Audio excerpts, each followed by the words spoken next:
Diduga ingin menguasai tanah warisan, seorang anak tega melaporkan ibu dan adik kandungnya ke Polres Lombok Barat.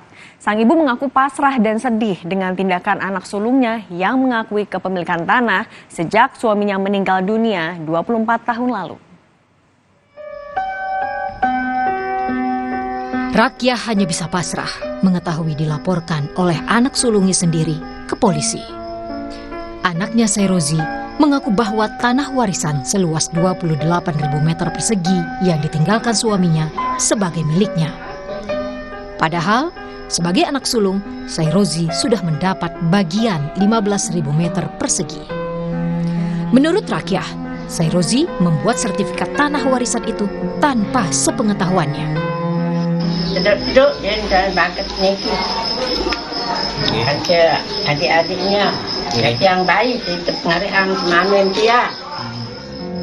Bersama anak-anaknya yang lain, Rakyah sebenarnya sudah sering membicarakan soal tanah warisan ini kepada Sairozi.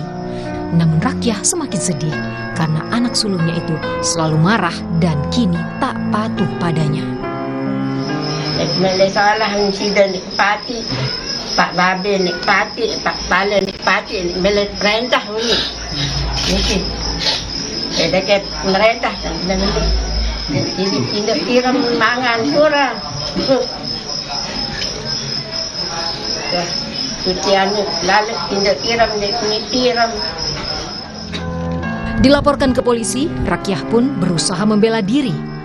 Melalui penasihat hukum, Rakyah berharap masalah tanah warisan ini tak semakin melebar dan bisa diselesaikan.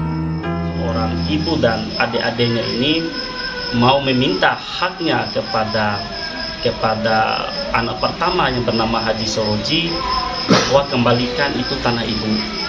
Tetapi beliau mengatakan ini tanah saya sudah membeli tanah ini dari almarhum bapak. Jadi awalnya sebelum dilakukan laporan itu Haji Sairozi berada di kantor desa untuk diminta sumpah. Dia tidak berani.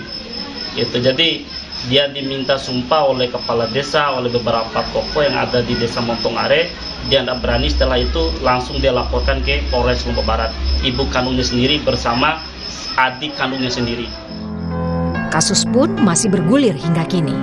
Laporan telah diterima Polres Lombok Barat. Kini Rakyah hanya pasrah dan menunggu proses hukum karena mediasi yang ditempuh melalui kantor desa tidak membuahkan hasil. Fitri Rahmawati, Kompas TV, Lombok, Nusa Tenggara Barat.